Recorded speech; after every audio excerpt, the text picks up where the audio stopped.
there! Today I'm going to another launch party with Kiersten White again. Today is the release of Now I Rise, and the sequel to Darken, the second book in the Conqueror saga. And this year I learned my lesson. I would just buy the book directly from Mysterious Galaxy instead of last year going to 3 different stores, and none of them had the book. I think it's only going to be Kiersten today because when I checked on the website, only her name was listed, so I guess it's just going to be her. I don't know if another author is going to show up and be a moderator at the last minute, so we'll see. I'm really excited. Today is the release day of Now I Rise, which is book 2 of a trilogy. I'm so sorry. I'm so sorry. It's like when Victoria Aveyard's King's Cage came out, and I'm like, conclusion. She's like, it's 4 books. I'm like, I hate you. Poor Victoria. So this is book 2. It continues the marvelous adventures of Lotta, who is well on her way to becoming Lotta the Impaler, and her brother Radu, who has always been Radu the Handsome. This book was really fun to write, sort of. It was fun to be done having written. Because I got to overthrow Constantinople, which has always been a goal of mine. I'm trying to think. It's always hard doing an event for a book 2 because I don't know how many people have read book 1 yet, and I don't want to spoil things. And also, if you were here for my book 1 event, you know all of my best jokes, which is really unfortunate because I like to pretend like they're spontaneous, but they're not. I say the same jokes every time, you guys. My husband actually speaks fluent Romanian and fluent Arabic, and he's learning Greek because why just be trilingual when you can be quadrilingual? He's so weird, you guys. He's so weird. He's really good looking, too. I don't know. I joke he's my trophy husband. He married me for the money, but I wasn't making any money when I was 19. I did really well. So we were able to go to all of these places in Romania that are not necessarily very accessible unless you have a very handsome tour guide that speaks fluent Romanian. And I tell you, all the little Romanian ladies, at some point, I'm like, they're about to grab his butt. Like, they were so in love with him because they couldn't figure out why an American would speak fluent Romanian. I can't figure it out either. In World War II, they were like, we're stuck between the communists and the Nazis. Please, U.S., can we ally with you? And the U.S. was like, sorry, dudes, you're on your own. So they allied with the Nazis. And then the Nazis lost, and they became communist anyway. They're that poor country. They really are doing great, though. It's pretty amazing to travel there now and see just how many strides they've made, even in the last couple of decades. So, anyway, I don't remember where I was going with that. Once you start on Nazis and communists, it's like everything just goes. I think that's one of the most important things about writing historical fiction is that it's very, very easy to look back on things and say, yeah, that was bad. How did they let that happen? But anything in history is a process, and we get there step by step by step. And when you forget that these things happen gradually and that people let them happen and people supported them happening, I can't even tell you how many thousands of pages of research I did. And on Twitter today, somebody sent me several very long tweets with documentation of something that I got wrong. It's okay. It's fine. It's cool.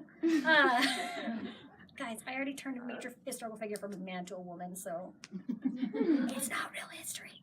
About next month, I have my very first middle grade novel coming out because in the middle of writing all of these horrible sieges and researching the exact process by which being impaling would kill you and different methods for it and how long each different method would take and what the physical reaction would be, super fun, happy research, not at all creepy, I decided to write a children's book.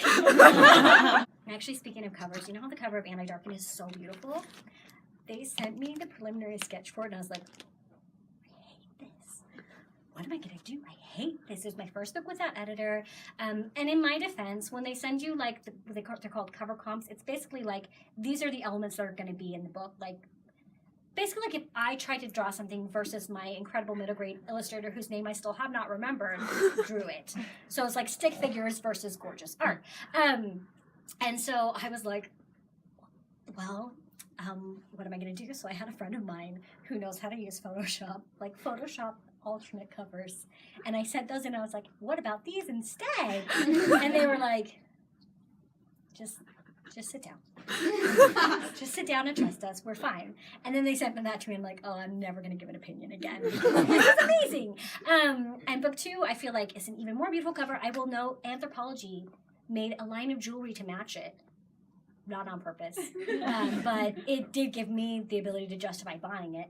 I also have a Buffy the Vampire Slayer tie-in series that starts next summer. That one's been really fun because I get to sit there with the graphic novels and be like, sorry honey, I have to research now.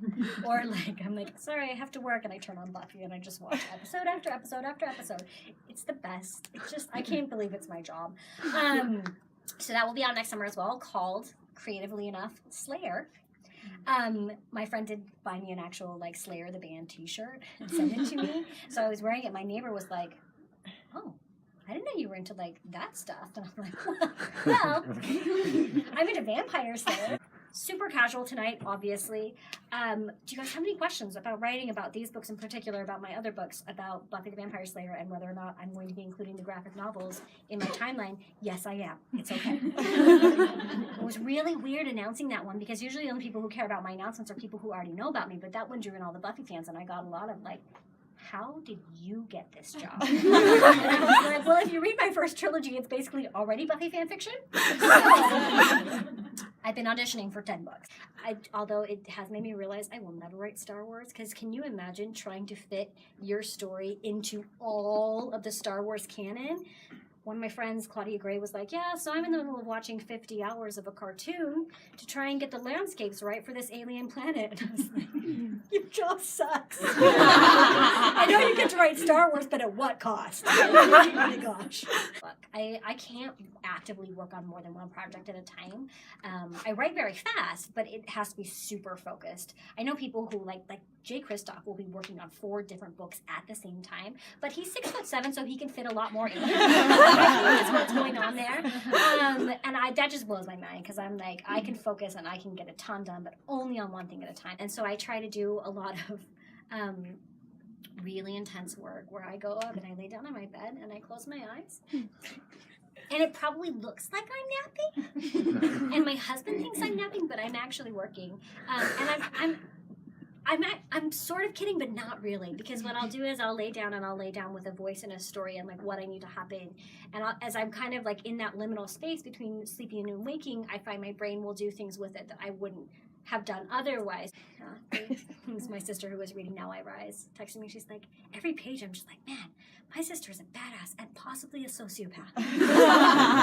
Well, you grew up with me. Contemporary YA, and she was like, honestly, I don't think I can do it anymore, because I am so far removed from what the experience of being a teenager is now. It's so different than what my experience as a teenager was, that I feel like I can't write it authentically anymore, and I'm going to need to shift to adult or to fantasy. And I think that's really true. I mean, and I have a 13-year-old, and I was talking to my friend who also has a 13-year-old, and they go to the same school, and she's like, how about that marijuana bust? And I was like, what marijuana bust? And she's like, there was this ring of girls, and they caught them in the bathroom, and they were going to sneak off campus and do drugs, and they had them there. And I'm like, and she's like, we're the girl who brought a knife to school. And I was like, what?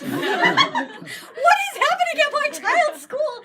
And I don't hear a word of it. Not a word. How was your day? Fine. But I had been kind of burned with a past book. I had a character, a narrator who was pretty angry, and people were like, oh, she's so angry all the time. I don't like it. So then I wrote Lana. This is how I respond to criticism. Maybe I am a teenager at heart. She's too angry. I'll show you angry. So in book 3, I had her, she has to do a lot of dealing with letters, and boy, that doesn't go well.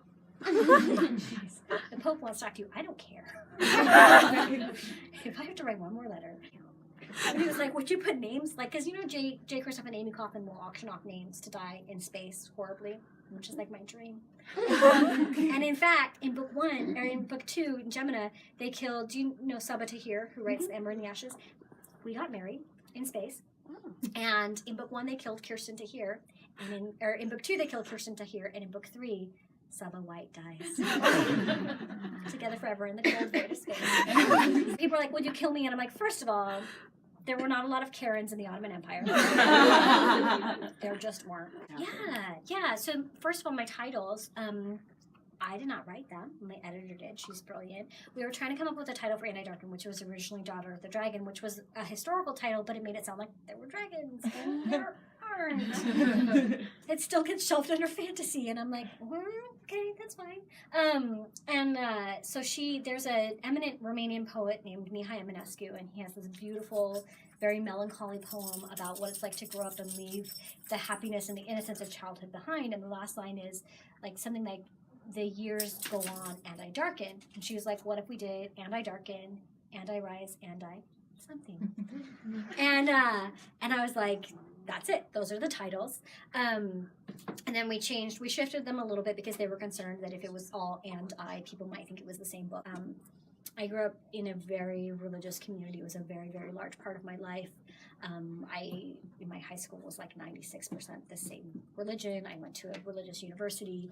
And so it was a very personal thing for me, and it wasn't something that I had, again, getting to different stages in your life when I was younger was not something that I was interested, that I felt capable of exploring in fiction. But I had finally gotten to the point where I was like, I want to write a character who engages with faith, where faith is a very healing and nourishing thing in their life. And Radu, the actual Radu in history, converted to Islam and was loyal and never turned his back on the Ottoman Empire or on Islam. And I thought that was so interesting that he and Lada, you guys, even in history, I'm like, he was a girl. He and Vlad, the actual guy, had polar opposite reactions to being raised in the exact same circumstances. And I think that's so true of so many people's engagement with faith is, you can have the same faith and it's the same rules and it's the same ceremonies and structure, and one person will find just so much nourishment and healing and hope in it, and one person will find nothing. And so that was one of the things that I wanted to explore. It was a tricky balance because I did want it to be Islam, and I wanted it to be a very positive portrayal of Islam because that was important to me, because it's a beautiful religion of peace, and it has had an impact on the world and on people's lives for, centuries and centuries. And so I did a lot of research into the history of Islam, to the religion itself. When I was younger, there was a film made about my religion, and they showed an ordinance, like a prayer, a sacred prayer, and they use it for like drama. Like they use this thing that is considered a sacred ordinance in that religion for like this like really dramatic moment in the movie to be like emotionally manipulative, and that really was really uncomfortable and hurtful for me to watch. And so I want to make sure that while I portrayed Islam accurately, I was also very respectful. You watch the new season of X-Files when they show a man praying. Again, they're using sacred prayer as like a precursor to, and he's going to go blow something up. And that just was just so gross and just so disrespectful. And I wanted to make sure that I stayed as far away from that as I could. The other funny thing, if you read And I Darken, my editor is like the sweetest, kindest, sunniest person ever. She is like sunshine in human form. And I send her these books.